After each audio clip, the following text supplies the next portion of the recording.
서울 강남에서 일어난 이른바 팔중 추돌 사고, 그 운전했던 여성 운전자 전해드렸습니다만 무면허 운전자였다는 사실이 알려지면서 지금 비판이 이어지고 있습니다. 아니, 면허도 없는 사람이 차를 왜 끌고 나왔을까? 음주운전 아니라고 했잖아요. 그럼 마약도 아니래요. 그 차는 누구의 차였느냐? 엄마 차래요. 운전자가 사고를 낸 후에 뭐라고 했는지 아십니까? 엄마한테 전화를 겁니다. 그러더니 엄마, 시동 어떻게 끄는 거야? 아니, 시동을 어떻게 끄는지도 모르고서 지금 차를 끌고 나온 거예요?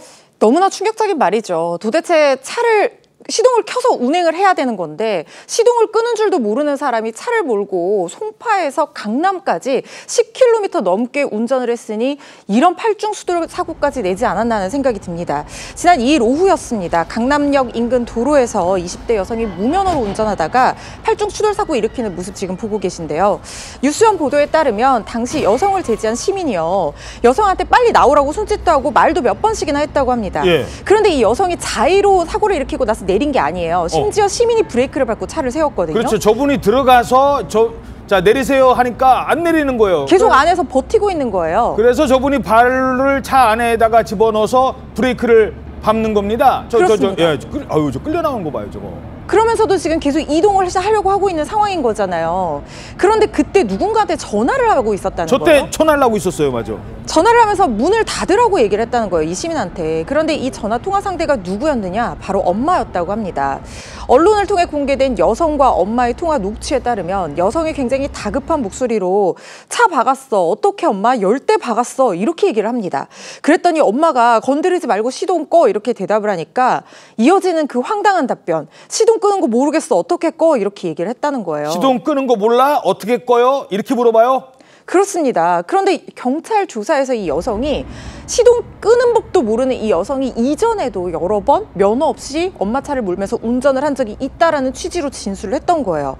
그러니까 전에 운전을 한 적이 있었는데 시동을 켜서 운전을 했을 텐데 시동 끄는 걸 모른다는 황당한 얘기를 하고 있는 상황인 겁니다. 자, 그러니까 물론 본인이 당황했으니까, 근데 아니 어떻게 저 상황에서 팔중 추돌 사고였잖아요. 지금 옆에서는 내리라고 하는데 내리지도 않고, 그래놓고 그 상황에서 엄마한테 전화해서 시동 어떻게 끄냐고요?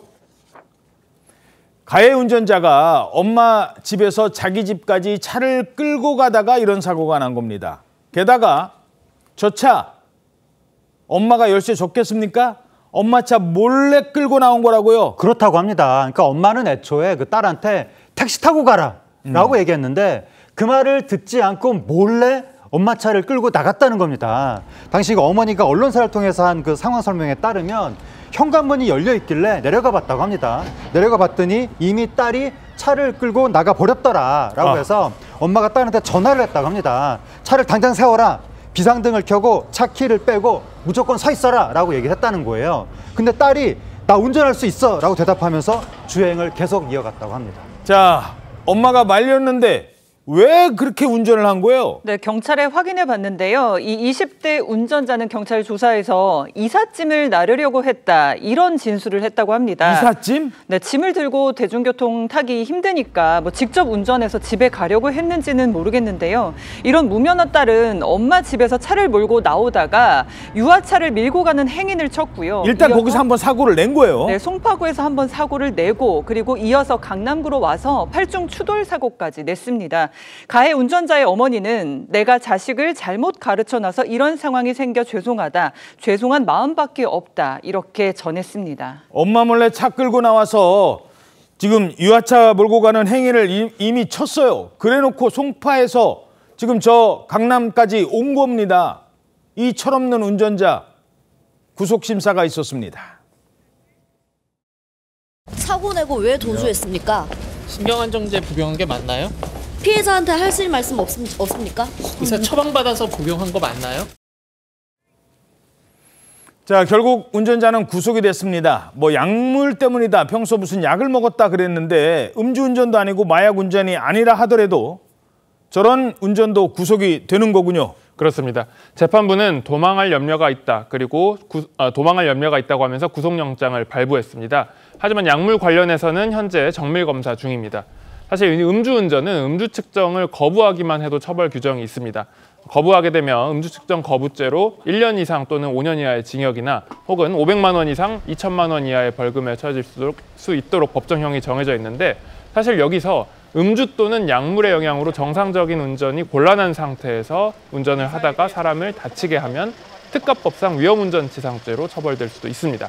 다만 이 약물의 영향이 어떻게 작용하는지는 약물 검사를 해야 되는데 이 약물 간이 검사는 거절을 하더라도 처벌할 법적 근거가 아직 없기 때문에 이에 대해서도 음주 측정 거부죄처럼 규제 근거가 마련돼야 한다는 목소리가 있습니다. 아니 근데 김지훈 변호사님, 예.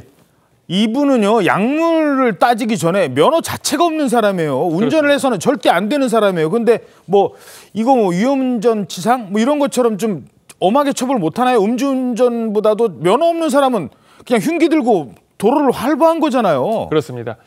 무면허 운전 같은 경우에도 무면허 운전을 통해서 사람을 다치게 하면 12대 중과실에 해당하기 때문에 형사처벌을 받게 되는데 다만 음주운전이나 약물 영향으로 정상적인 운전이 곤란한 상태에서 운전을 하는 위험운전치상죄가 훨씬 더 중한 범죄이기 때문에 위험운전치상죄로 처벌이 된다면 더 무거운 처벌을 받게 됩니다.